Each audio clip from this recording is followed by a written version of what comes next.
जितने लोग यहाँ हैं 10 गुना ज्यादा अभी भी सड़कों पे है, आने की कोशिश कर रहे हैं। इससे देश के किसानों के अंदर एक नई उम्मीद जागी। जिस तरीके से किसान, मजदूर, कमेरा आज इकट्ठा हो रहा है और 23 दिसंबर किसान दिवस, ये तो आपका ही दिन है। पहली बार ऐसा हो रहा है कि 23 दिसंबर के इतने बड़े विशाल आयोजन में, क्योंकि बड़े बड़े आयोजन हुए हैं, कभी मेहम में हुआ, हरियाणा में कई बार, राजस्थान में बड़ी बड़ी सभाएं हुई, सादाबाद में बहुत बड़ी सभा हुई थी, मेरठ की धरती में बहुत बड़ी सभा हुई थी। अक्सर 23 दिसंबर को हम लोग इकट्ठा होते थे, चौधरी चरण सिंह जी को श्रद्धांजलि देते थे और आगे के रास्ते पे चर्चा किया करते थे। लेकिन पहली बार ऐसा हो रहा है कि आज 23 दिसंबर का इतना विशाल आयोजन चौधरी चरण सिंह जी की कर्म भूमि अलीगढ़ की इगलास, जिसे मिनी छपरौली का नाम आप देते थे,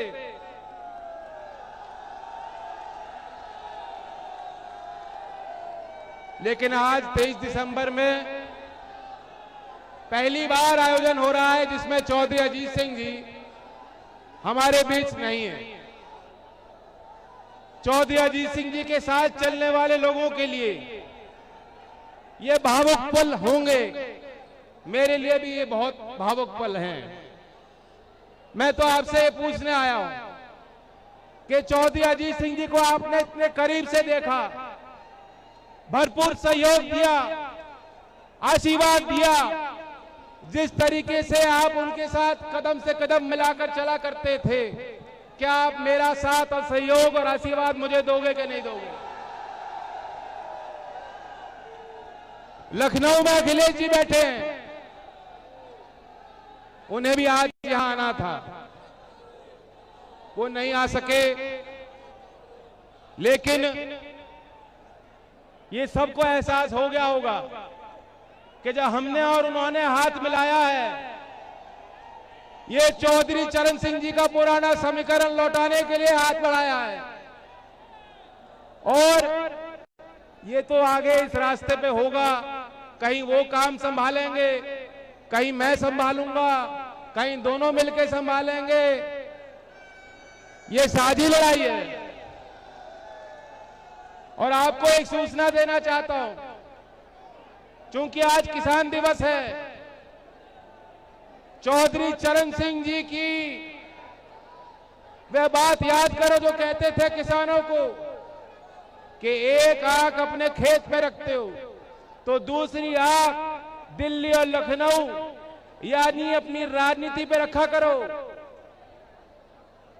चौधरी चरण सिंह जी की विशाल विराट विरासत को संभालने के लिए और देश के किसान को सम्मान दिलाने के लिए आज लखनऊ से माननीय अखिलेश जी ने एक ट्वीट किया है, मैं आपको जानकारी देना चाहता हूं।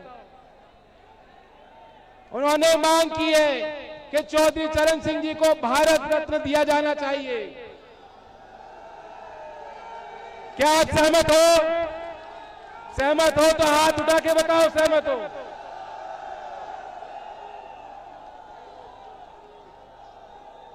वैसे देश का किसान, देश का हर व्यक्ति उन्हें अनमोल रत्न मानता है।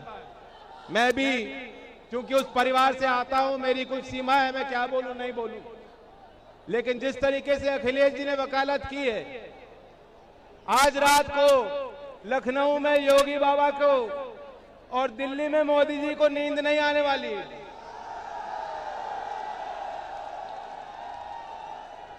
इन लोगों ने चौधरी साहब को सम्मान नहीं दिया। इन लोगों ने सत्ता हासिल करने के लिए किसानों को तरह तरह के झूठे वादे किए थे। 2017 के चुनाव में अमित शाह जी आए थे और उन्होंने एक घोषणा की थी कि हम किसानों के हित के लिए, किसानों के विकास के लिए एक नया कोष स्थापित करेंगे और चौधरी चरण सिंह सम्मान योजना बनाएंगे। और जितने करोड़ चाहिए, 1000 करोड़ चाहिए, 1500 करोड़ चाहिए, 15,000 करोड़ चाहिए, हम देंगे। कहां है वो योजना? अमित शाह जी दूरबीन लगा के देखिए, दूरबीन। चौधरी चरण सिंह के नाम पे आपने एक योजना बनाई हो तो बताइए। नहीं बनाई गई। 7 दिन में नया साल आ जाएगा 2022। 2022 के लिए क्या बोले थे? मोदी जी ने कहा था, मित्रों 7 साल में हम किसान की आय दुगनी कर देंगे। अब आ गई 2022, किसी की आय दुगनी हुई है क्या?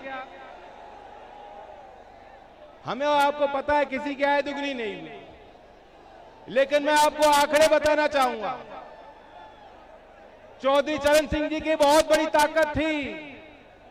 दिमाग उनका अर्थशास्त्री का था और दिल उनका किसान का था। वे गांव की भाषा बोल लेते थे, समझ लेते थे और अंग्रेजी में किताब लिख लिया करते थे और कई बार भाषण में वो आंकड़े दिया करते थे। हो सकता है कि उनके भाषण को सुनने वाले लोगों को उनके आंकड़े सारे समझ में नहीं आते हो, लेकिन चौधरी साहब अपना फर्ज मानते थे कि गांव के गरीब घर में पैदा हुआ व्यक्ति भी देश के मुख्यधारा में पहुंचाना है तो देश के मुद्दे गांव तक पहुंचाने होंगे। ये चौधरी चरण सिंह जी मानते थे और उन्हीं की तरह अगर हमें काम करना है। मैं इकोनॉमिक्स का स्टूडेंट रहा हूं। देश की वित्तीय हालत और उत्तर प्रदेश की वित्तीय हालत योगी बाबा के राज में बेहद खराब हो चुकी है। साधारण किसान परिवार आज गुजारा नहीं कर सकता। हमारे जो नौजवान, ये जो नौजवानों की भीड़ आई है, इन्हें नौकरी नहीं मिल रही, कहीं नौकरी नहीं मिल रही। एक और आंकड़ा दे रहा हूं नौजवानों को। 2012 में जो ITI का सर्टिफिकेट लेते हैं, जो टेक्निकल डिप्लोमा लेकर बच्चे नौकरी हासिल करने की कोशिश करते हैं, 2012 में 13% बेरोजगार थे। 13% भी बहुत ज्यादा होता है, लेकिन वही आंकड़ा 2019 में 67% तक बढ़ गया। चौधरी चरण सिंह जी का राज याद होगा आपको। मैंने तो इनकी लाठी खाई पुलिस वालों की, लेकिन पुलिस वालों से मेरा कोई बैर नहीं है। और अगर अगले 16 भी खानी पड़ेंगी तो खाऊंगा।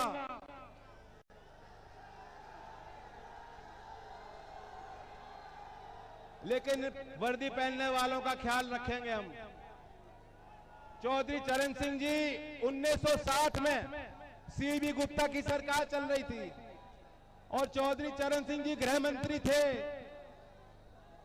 किस तरह का शासन उन्होंने चलाया वो ख्याल रखते थे और उन्होंने बात का समर्थन दिया कि पुलिस की वर्दी पहनने वाले इन जवानों की तनख्वाह बढ़ाई जाए।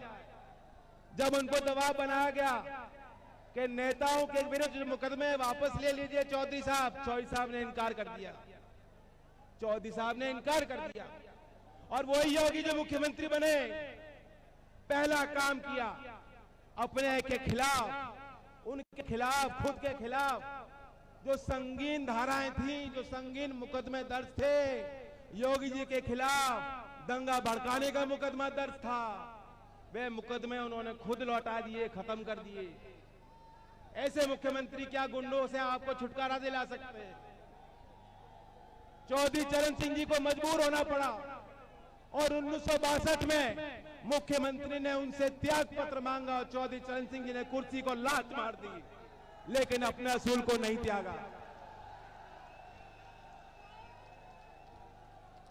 चौधरी चरण सिंह जी का नाम लेना आसान है, लेकिन चौधरी चरण सिंह जी के दिखाए हुए रास्ते पे चलना बहुत मुश्किल काम है।